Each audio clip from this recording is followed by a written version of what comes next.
ચેનલમાં તમારા બધાનું સ્વાગત છે। તો આજે પાછી હું લઈને આવી છું ઘરની ફ્રેન્કી। ચાલો બનાવીએ આપણે ફ્રેન્કી। ફ્રેન્કી બનાવવા માટે આપણે બટેકાની ટિક્કી જોઈશે, તો એ બનાવીએ આપણે। એમાં નાખશું તેલ।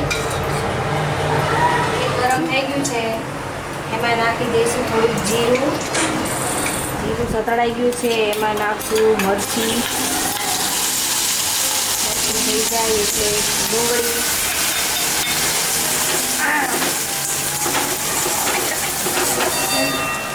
એમાં નાખશું 1 ચમચી શેઝવાન ચટણી, 1 ચમચી કેચઅપ અને આપણે ઘરે બનાવેલો આપણો સિક્રેટ ફ્રેન્કીનો મસાલો।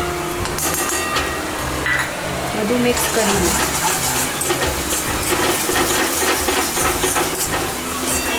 થોડુંક મીઠું અને બટેકાનો માવો મેશ કરેલો નાખી દઈશું।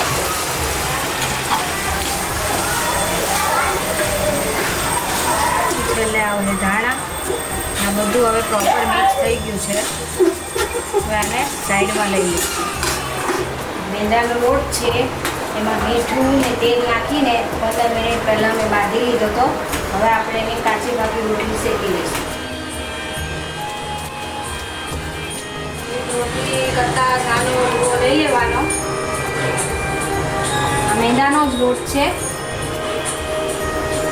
એને લઈને આપણે રોટલીની જેમ વણી લઈશું। મેંદાની છે એટલે વાર લાગશે।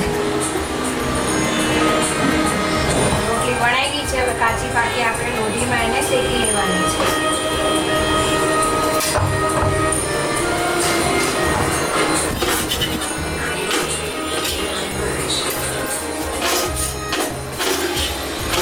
આ રીતે બધી આપણે શેકીને લઈ લઈશું। મિશ્રણ ઠંડુ થઈ ગયું છે, હવે એને આપણે રોટલીમાં મૂકવા માટે શેપ આપી દઈશું। જો આ રીતનો શેપ આપણે આપી દેવાનો છે। બધા આપણે આ રીતે વાળી લઈશું। બટેકાના મસાલાને આપણે આ રીતે વાળી લીધા છે, હવે આપણે ફ્રેન્કીમાં કરશું।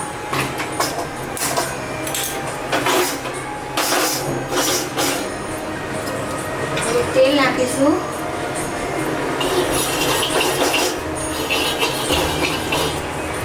હવે ચાલો, તો હવે આપણે એમાં રોટલી મૂકી દેવાની છે શેકાવા। ઉપર લગાવી દઈશું આપણે શેઝવાન ચટણી, કેચઅપ પણ લગાવી શકો। એમાં મૂકશું આપણે આ બટેકાનો માવો, એની ઉપર આવશે કાંદા, કેપ્સિકમ અને કોબીજ અને ધાણા અને આપણો સિક્રેટ મસાલો। હવે આને વાળી લઈશું।